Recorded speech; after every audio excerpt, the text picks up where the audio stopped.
本节目由 McDonald's APNS 赞助播出。As the daughter of immigrants, financial struggles were part of my everyday reality. In high school, I became homeless and had to live in a women's shelter. Thankfully, being an APIA McDonald's scholar enabled me to attend college and begin a new chapter in my life. And now, my reality is filled with endless possibilities.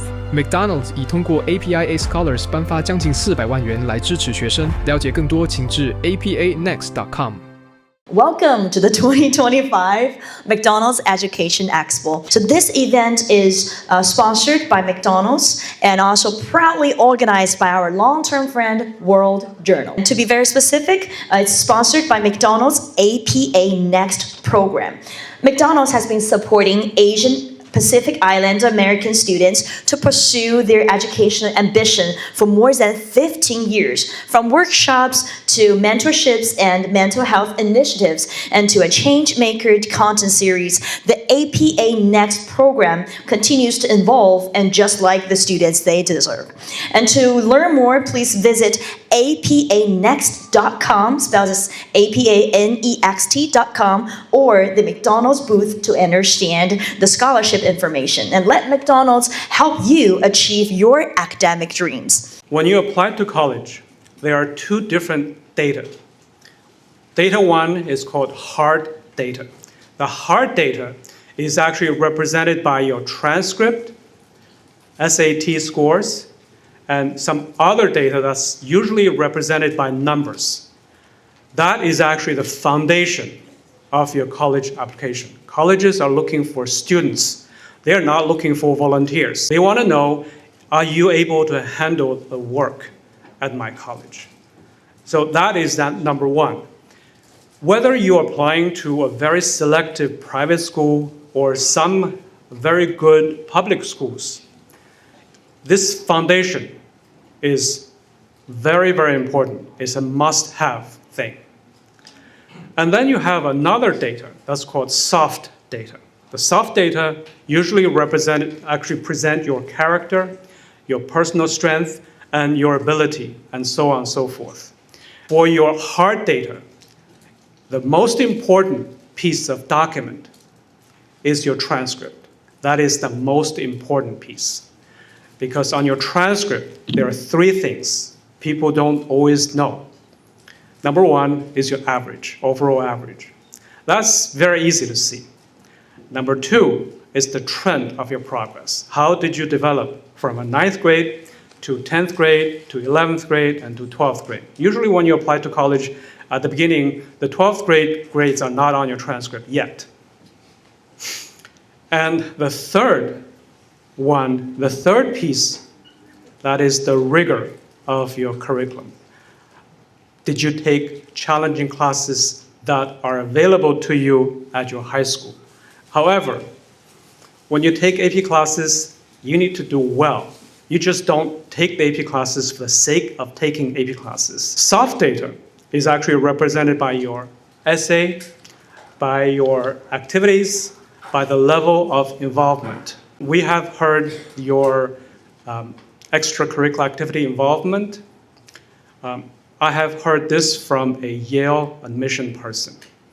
When they are evaluating your activities, your extracurricular activities, they are looking for a T-shaped involvement. The horizontal bar represents the breadth. The vertical bar represents the depth.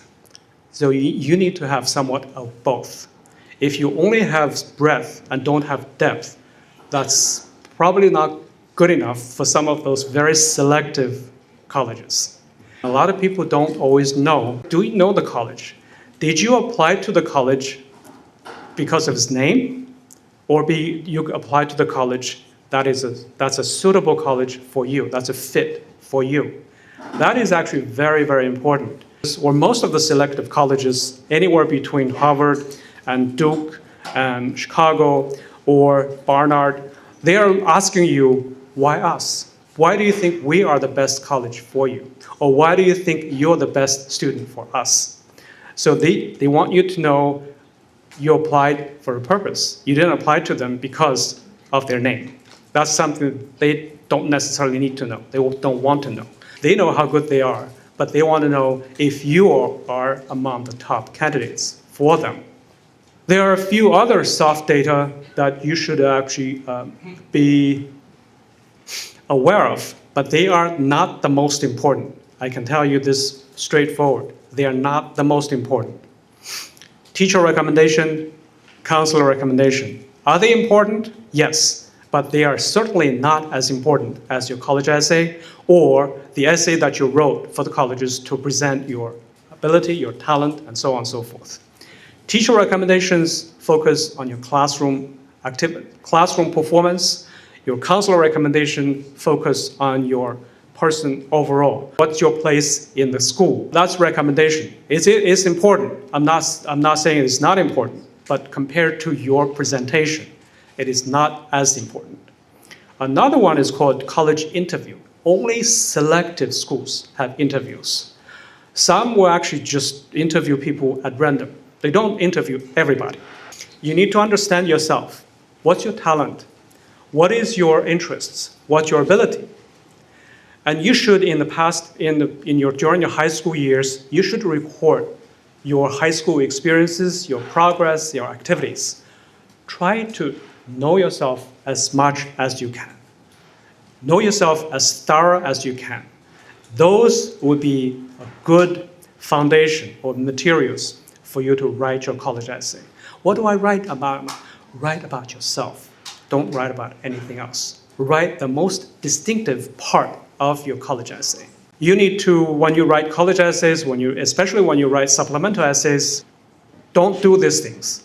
Spelling, grammatical errors. That's not tolerated. Don't do that. Number 2, inappropriate language. Anything that's not appropriate because you're presenting yourself as a future scholar. If you wrote something inappropriate. I just want you to know this is reality. They are looking for the best students they can find. So you are going to present the best side of yourself. How do you know the college? You have a lot of resources you can actually you can find. Some easy ones are how many students are there, what majors they offer, and so on and so forth, and the community, and also what your chances of receiving financial aid and stuff like that. How do you find that information? You can do that online. You can visit college campus, open houses, college fair. They will tell you. These are public information. They don't hide anything. Be mindful when they say we are need blind, we do this and that. There's still a process you have to go through, and they have to do a thorough evaluation whether you should or should not receive those kind of scholarship. And college representatives visit high schools in the fall semester. At least at Stuyvesant High School, at Townsend Harris High School, between September and the end of December. Colleges representatives come to high schools. They want to see students. They want to present themselves to the students. They want the students to apply to them. You go there, you talk to them, you listen to their presentation, you ask questions. That's something that they want to do.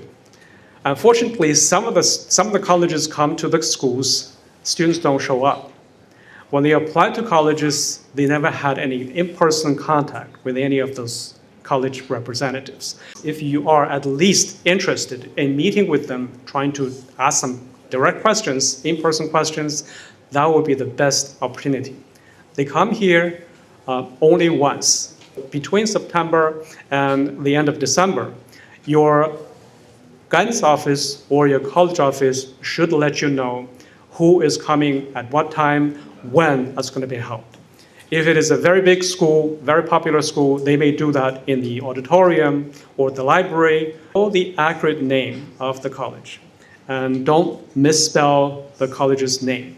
And that's a no-no. As the daughter of immigrants, financial struggles were part of my everyday reality. In high school, I became homeless and had to live in a women's shelter. Thankfully, being an APIA McDonald Scholar enabled me to attend college and begin a new chapter in my life. And now, my reality is filled with endless possibilities. McDonald's 已通过 APIA Scholars 颁发将近400万元来支持学生。了解更多，请至 apanext.com。 College application is a very stressful period of time. There's so much at stake because you work so hard for almost 4 years, and a lot of people are looking at you. You have high expectations for yourself. Your parents have expectations for you. Your teachers are expecting certain things, and so on and so forth. So everything comes to you. So at this time, it is very important for parents to stay sensitive, understand, and try to counsel as much as possible. And also, the guidance counselors play a very important role in this process. I have worked with a lot of students in this process. At the same time, I want the students to know it is very important for you to open up and communicate with your parents. They will help you. They will actually support you to the fullest extent. If they can give you 120%, they will. Okay. So it's a two-way communication. It takes a village to raise a child. What do I mean? Student is actually the applicant, but you have a lot of people who are supporting you. Not only are they supporting you, they are directly involved. They have stuff to do. Okay. For instance, your parents. Your parents are directly involved. Number one, if you apply to a school via early decision, they need to sign that agreement because that agreement is going to be signed by you, your parent, and also your guidance counselor. 3 parties will sign it. That's why early decision is binding, because you signed an agreement. The second big part of your college process, your parents will play a major role, is your financial aid application. They want to know your parents' income, not your income. Unless you're married, then you're independent. But I have never met with a student who's married in high school. But in any case, so your parents' income, your parents' financial information is what the college is looking for. Your teachers, they are supposed to be writing your recommendation. And of course, you need to approach them. College teachers usually don't approach you to write your recommendation. 2 teachers will be sufficient.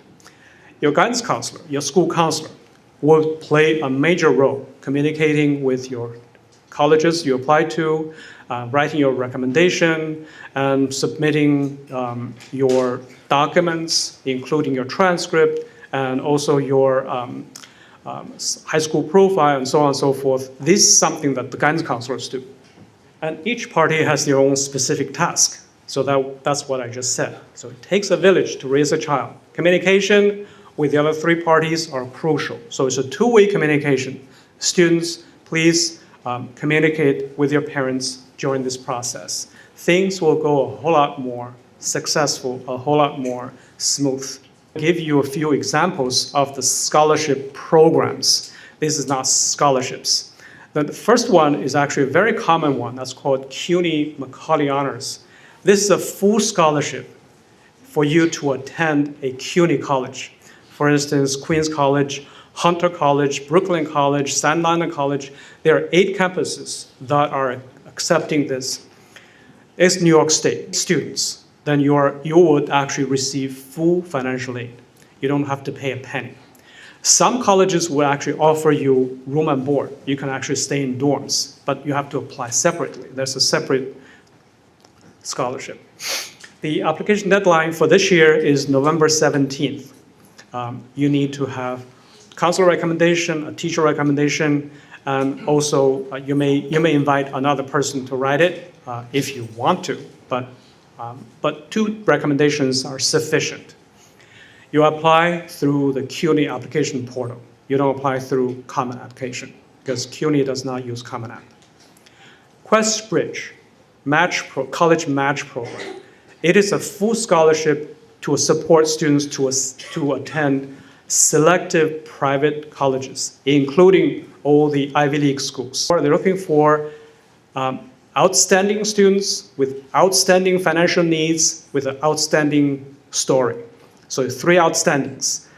QuestBridge, The deadline is for this year was September 30th of 2025, but usually they are at the end of September each year. The number 3 is called PASI Foundation. It's also a full scholarship. It helps students, supports students to go to, I would say, mostly private schools. The students are supposed to be leaders, student leaders. Their application process is actually very interesting. Number 1, you need to be nominated by your school, or you need to be nominated by PASI alum. You cannot just apply, you have to be nominated. And then when you are nominated, you apply, they will reach out to you in early September. You will go through interviews.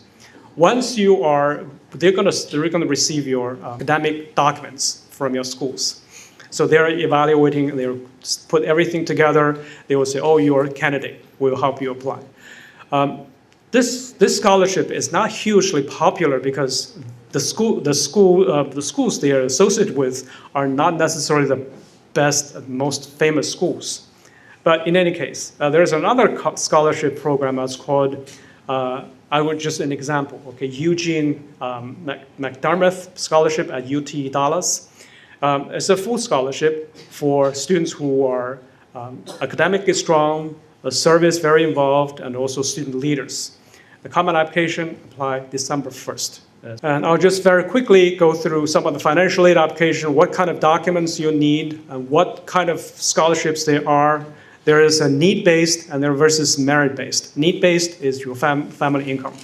What kind of things, what's your family income, and also do you have the financial needs? Merit-based, based on your talent, it could be athletic, it could be music, it could be other things. Grants versus loans. Grants are the money that you receive and you use, you don't have to pay back. Loans, of course, you know what loans are. You have to pay back. Scholarship versus scholarship programs. What I just mentioned were scholarship programs. There's a scholarship. And also scholarships offered by organizations, the business, and also honors colleges.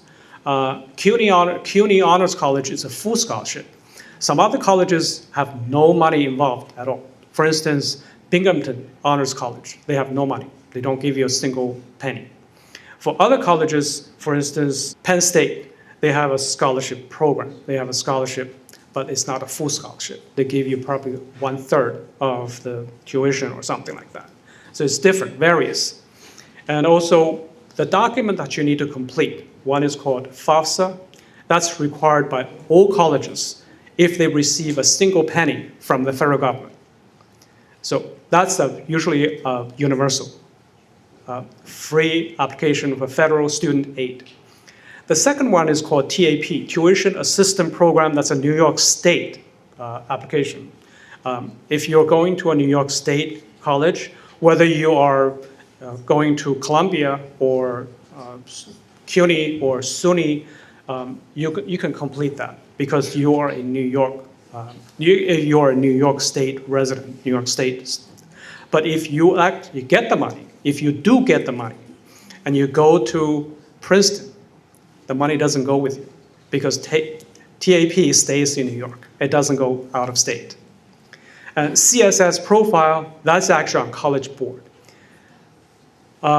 Most of the private schools, NYU does require that. Cornell does, Harvard does. Some very selective public schools, such as UMich, does require that. Georgia Tech does require that, so on and so forth. But when you apply to the college and when they remind you to complete the financial aid application, they will tell you whether they need your the CSS profile or not.